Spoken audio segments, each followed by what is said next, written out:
Good Morning Business, French Tech. À 6h43, la French Tech, elle nous passionne. On a commencé pendant la pub, on va le refaire parce que la start-up s'appelle Brick. Bonjour Cédric O'Neill, vous êtes son président et fondateur. Alors elle est intéressante à plus d'un titre. Bon, vous levez 13 millions d'euros, c'est pour ça que vous êtes là. Mais ce qui est intéressant, c'est qu'on peut investir avec vous à partir de 10 euros, soit pour acheter un immeuble, une partie d'immeuble, soit pour rentrer à votre capital, c'est ce que vous venez de faire d'ailleurs, pour lever ces 13 millions d'euros. Alors, merci de m'inviter. L'entrée au capital n'est plus possible, vu qu'on vient de finaliser l'opération. Donc, ça s'appelle Bricks.co. .co, pardon. Qui permet effectivement d'investir à partir de 10 euros dans des immeubles. Et le constat en 2021, ça a été de voir que c'était très facile d'investir en bourse ou dans des crypto-monnaies, mais que ça restait pour beaucoup de Français le parcours du combattant d'investir dans l'immobilier. Ouais.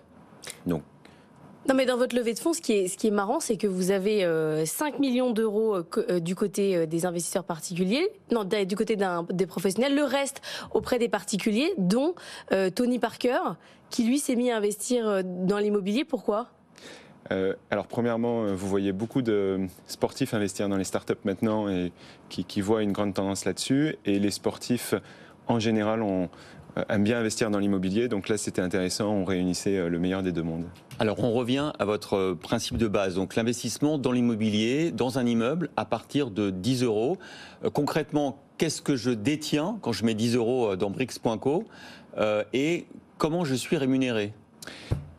Alors vous allez détenir une fraction de contrat de royalties. Donc c'est un droit à percevoir des revenus futurs. D'accord. Donc un droit à percevoir une partie des loyers.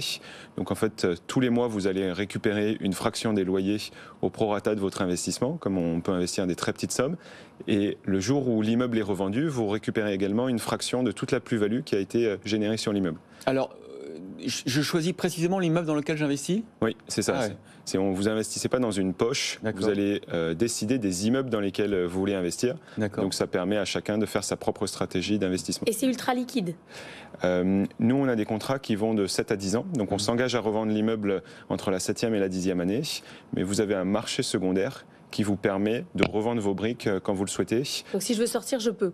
À la condition qu'il y ait un acheteur en face. Ouais. Moi, il y a un chiffre qui m'a frappé quand je suis allé voir sur votre site. C'est écrit en gros en orange 10%. C'est la rentabilité moyenne qui est proposée. Alors ce qui est, pardon de le dire, mais première impression, c'est que c'est un énorme red flag. C'est-à-dire 10% dans l'immobilier, c'est des taux qui paraissent, des taux de rendement qui sont quand même très très très importants. Et je me dis, il y a forcément comment est-ce que vous expliquez ou justifiez un taux de rendement aussi important ? Alors il y a 3 raisons. Premièrement, on va sur des immeubles de rapport dans des villes plutôt secondaires où la rentabilité de base est intéressante. On achète des immeubles qui sont compris entre 1 et 5 millions avec des rentabilités brutes déjà sur l'immeuble qui de base est autour des 10%. Et là, il y a un sweet spot intéressant entre 1 et 5 millions parce que c'est pas assez cher pour les gros fonds d'investissement, mais c'est trop cher pour les particuliers. Donc nous, ça nous permet de bien nous positionner.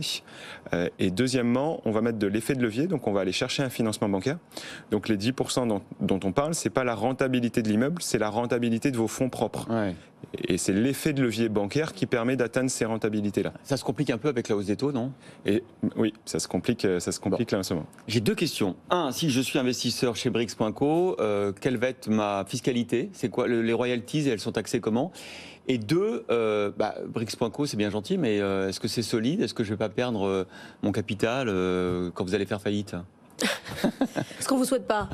Voilà, on n'a pas prévu de faire faillite.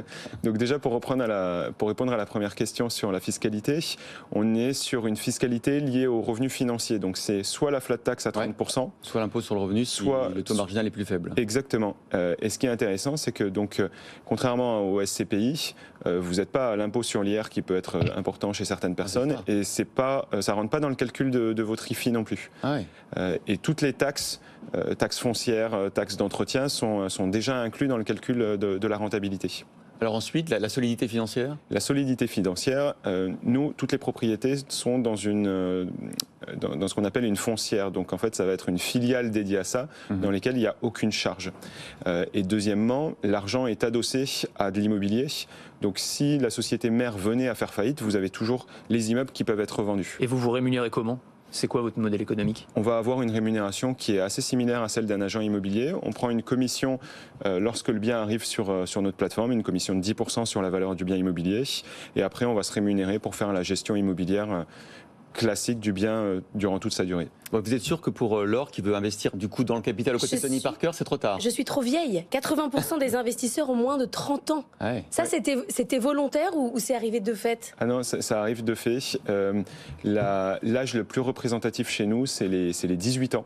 Ah oui. Donc nous-mêmes, on s'y attendait pas. Et en fait, on répond à deux typologies de personnes. Ceux qui ne peuvent pas investir dans l'immobilier à crédit. Donc c'est surtout les jeunes de moins de 30 ans et ceux qui ont déjà investi une première fois mais qui sont au max de leur capacité d'endettement et qui ont un reste à vivre qui leur permet de continuer à mettre un peu d'argent. L'investissement moyen?